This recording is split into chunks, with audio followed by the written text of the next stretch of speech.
नमस्कार प्यारे मित्रों, मैं आपका अमृतेश आपके अपने YouTube चैनल अमृत एकेडमी में हार्दिक स्वागत करता हूं। दोस्तों, आज हम एक छोटा टॉपिक लेकिन बहुत ही महत्वपूर्ण टॉपिक लेकर आए हैं जिसका नाम है वेदांत।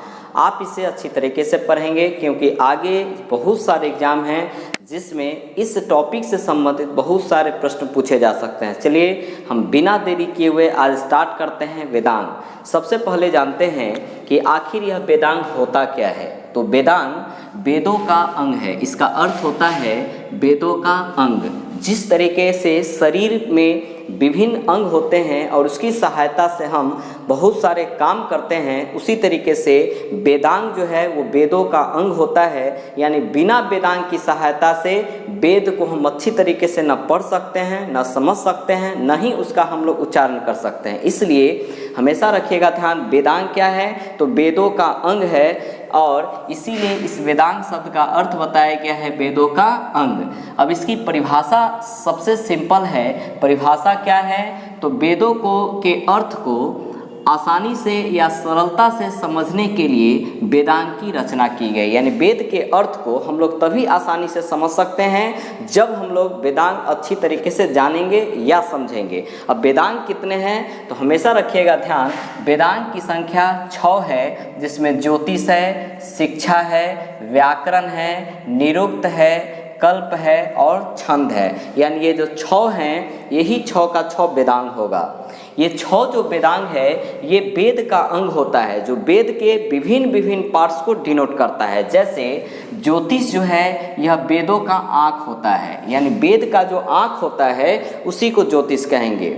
उसी तरीके से शिक्षा जो है वेद का नाक होता है, व्याकरण वेदों का मुख होता है, निरुक्त वेदों का कान है, कल्प वेदों का हाथ है और छंद जो है वेदों का पैर है। इस तरीके से हम लोग कह सकते हैं वेदांग 6 है और ये 6 वेदांग विभिन्न अंग को बता रहा है और इसी 6 की सहायता से हम लोग वेद को आसानी से एवं शुद्ध रूप से पढ़ सकते हैं, समझ सकते हैं।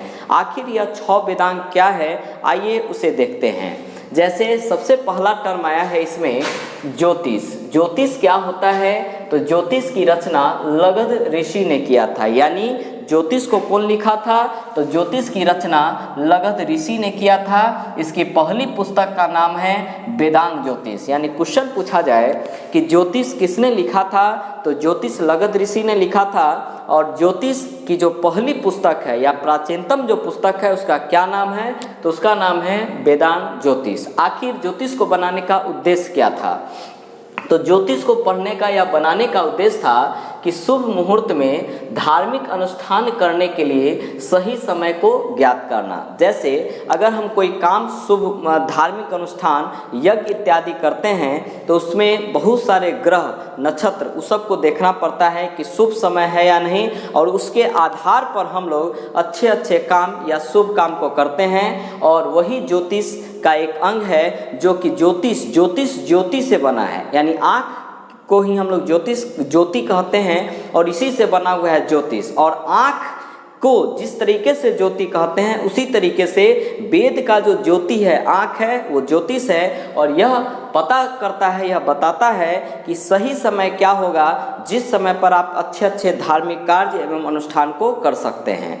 उसी तरीके से दूसरा जो अंग है उसका नाम है शिक्षा और शिक्षा की रचना वामजस ऋषि ने किया था। यानी शिक्षा कौन लिखा है तो वाम आधा ज य है, यानी वामज ऋषि ने लिखा है। शिक्षा की पहली पुस्तक जो है यानी शिक्षा से संबंधित पहली जो पुस्तक है उसका नाम है प्रतिशाख्य। प्रतिशाख्य जो पुस्तक है इसकी रचना कौन किया है तो वामजन ऋषि ने किया है। शिक्षा को बनाने का मेन उद्देश्य था कि वेदों के स्वरों की शुद्धता से उच्चारण करना। यानी शिक्षा के आधार पर ही हम लोग जो है स्वर को शुद्ध रूप से उच्चारण कर सकते हैं। जैसे हम लोग संस्कृत में य को ज पढ़ते हैं, उसी तरीके से जो बहुत सारे ऐसे शब्द हैं जिसको कि हम लोग सही कैसे उच्चारण करेंगे, उसी के लिए शिक्षा को बनाया गया है। तीसरा जो अंग है उसका नाम है व्याकरण और इसकी रचना महर्षि पाणिनि ने किया था। व्याकरण पहली पुस्तक है, व्याकरण की पहली पुस्तक का नाम है अष्टाध्यायी। यानी ये जो पुस्तक है, इस पुस्तक को लिखा कौन है? महर्षि पाणिनि ने। और ये जो पुस्तक है दुनिया की पहली संस्कृत व्याकरण की पुस्तक है। यानी आपका एक क्वेश्चन हो गया, संस्कृत व्याकरण की पहली पुस्तक का नाम क्या है? अष्टाध्यायी। अष्टाध्यायी के लेखक कौन है? महर्षि पाणिनि। और इस अष्टाध्यायी को लिखा गया था 5वीं शताब्दी ईसा पूर्व में। अष्टाध्यायी में टोटल 8 अध्याय हैं और सूत्र की संख्या 400 है। हम लोग दोस्तों व्याकरण के विषय में यहाँ जाने थे, व्याकरण का मुख होता है, यानी मुख जो होगा इससे हम लोग शुद्ध चीज़ जानेंगे, उसी का हम लोग मतलब जो उच्चारण करते हैं, यानी मुख से जो निकलता है वही आपको व्याकरण कहलाता है। निरुक्त की रचना यास्क ऋषि ने किया था, ये भी 5वीं शताब्दी ईसा पूर्व में। यानी पूछा जाए निरुक्त जो है इसकी रचनाकार कौन है? तो यास्क ऋषि। कब लिखा गया? 5वीं शताब्दी ईसा पूर्व में। निरुक्त जो है एक भाषा विज्ञान है, यानी निरुक्त क्या है? एक भाषा विज्ञान है और यह भाषा शास्त्र के प्रथम अंग भी है। यानी भाषा शास्त्र का पहला ग्रंथ पूछे निरुक्त है, भाषा शास्त्र का प्रथम अंग पूछे तो वो निरुक्त है। उसी तरीके से 5वां जो अंग है उसका नाम है कल्प, और कल्प की रचना गौतम ऋषि ने किया था।